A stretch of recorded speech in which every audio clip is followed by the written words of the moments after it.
Bonjour et bienvenue sur le plateau d'Autocassette VO, le rendez-vous du marché de l'occasion. On vous décrypte tout, véhicule par véhicule. Et aujourd'hui, on va s'intéresser à la Mercedes Classe A, un modèle iconique depuis le temps, la meilleure vente des compacts premium. On va tout vous dire avec notre équipe de spécialistes, à commencer par Berislav Kovacevic. Merci à vous d'être avec nous, Berislav. Bonjour. À vos côtés, Thierry Combabessou de VP Auto. Merci beaucoup d'être avec nous. Et Jean-Christophe Lefebvre, Flotte Automobile. Merci à vous d'être parmi nous. Alors, qu'est-ce qu'on peut dire pour commencer, pour poser le décor, Berislav, sur, je l'ai dit, un modèle iconique, parce qu'on l'a beaucoup vu, on la voit toujours beaucoup, et ça a toujours très bien marché.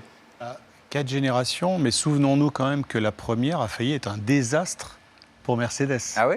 Et oui, le test de l'élan raté. Ah oui, c'est vrai. 1 milliard perdu par la marque à reconquérir la confiance de sa clientèle. Parce que là, tout d'un coup, c'était le premier véhicule qui lançait, qui méritait entre guillemets pas l'étoile sur le capot. Ouais. Mais ils se sont formidablement rattrapés. Et puis après avoir joué la carte du petit monospace, ce qui était la tendance de l'époque, ils se sont mis à la berline compacte parce qu'ils n'existaient pas face à l'Audi A3 et la série 1. Ouais. Et puis alors, ils ont fait mieux que les rattraper. Ils les ont, mais je vais être un peu difficile, massacré en termes de vente, parce que la Classe A faisait presque autant de ventes que la série 1 et l'Audi A3 réunis, qui étaient pourtant bien installés.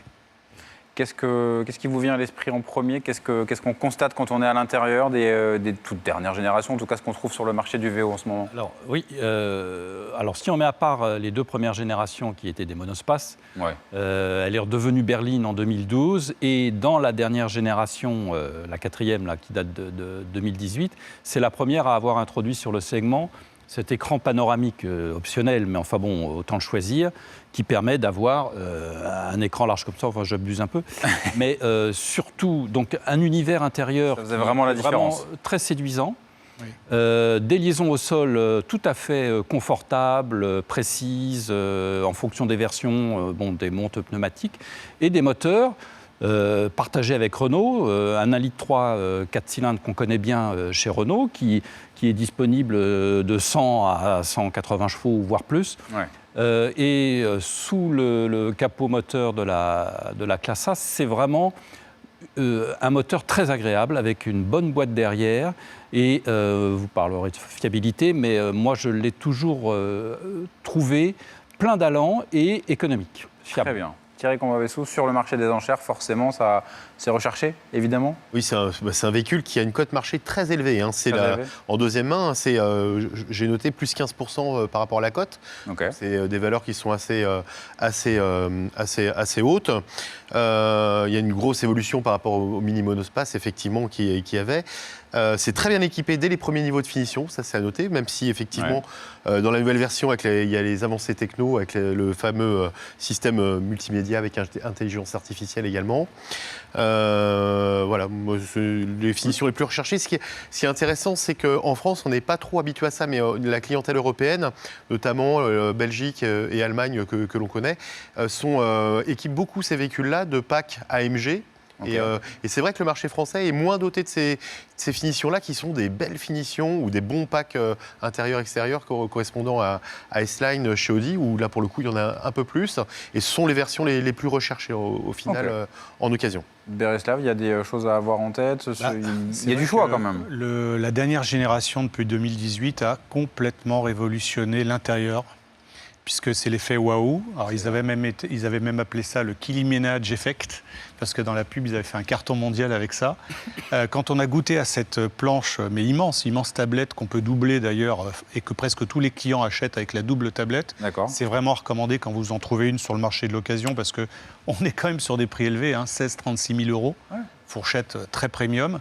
Mais cet effet waouh, vous parlez à votre voiture, et c'est la première fois que l'interface électronique est très très séduisante. Elle est très fiable.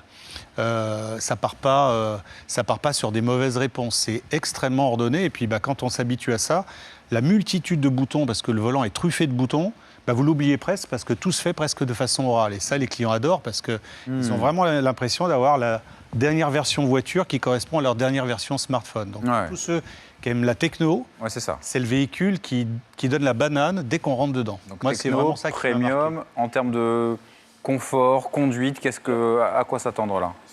Alors, comme beaucoup d'Allemandes, elle est conçue par des hommes grands, ce qui me Ce qui vous convient, Jean-Christophe. par rapport à une Peugeot 208, par exemple, enfin non, pardon, c'est le segment inférieur, même par rapport à une 308. Ouais. À l'intérieur, à l'avant, un grand conducteur, c'est vraiment, pour lui, c'est le paradis. Hein. J'ajouterais par exemple, par rapport à une BMW série 1, dernière version, qui est une traction également, la mise au point des trains roulants, l'homogénéité des prestations dynamiques est supérieure à une série 1. D'accord. Alors, on est sur le même tarif et on est sur les mêmes valeurs. Ça peut faire la différence. Mais ça peut faire la différence, d'autant plus que je reviens sur les moteurs 1,3 litre TCE et le diesel, à mon avis, sont plus performants et plus sobres que les moteurs BMW. D'accord. Fiabilité, entretien. On n'a rien quand on cherche sur Internet de défaillant, aussi bien en essence qu'en diesel, et même sur les dernières versions hybrides. Là, Mercedes, je pense, depuis 6-7 ans, est arrivé à quelque chose de très très bien maintenu. Ce qu'on peut dire aussi quand même, c'est au niveau de l'habitabilité très bonne à l'avant. Ouais. C'est moins vrai à l'arrière, surtout quand on prend une finition pack AMG avec des sièges très sport. Oui. Il y a un côté un peu claustro à l'arrière. Mais le coffre est de bonne taille, vraiment une très belle compacte, bien finie, qui vieillit bien, aucun bruit, très belle finition. On est chez Mercedes, avec ce côté moderne et dynamique qu'on ne connaissait pas pendant longtemps. Ah ouais. Et sur la cote, hein, vous l'avez dit, c'est toujours très efficient, c'est-à-dire qu'il n'y a pas trop de différence. Plus 15%, c'est remarquable en fait. C'est ça. Voilà. Il n'y a pas de déception. On a du choix, hein, 27 000 annonces sur du premium, c'est rare. On a les premières générations, on a les dernières. Et ça part très très bien puisque ça fait 3-4 fois plus de ventes que le VN. Hein. On passe de 15-20 000 ventes en neuf à 60-70 000 VO. Hein. Donc éviter les motorisations d'entrée de gamme, voilà, comme les finitions. Ça aussi, effectivement, à avoir en tête dans le marché. Eh bien, très bien, merci à vous pour ce focus sur la classe A et à très bientôt sur le plateau d'Autocassette VO.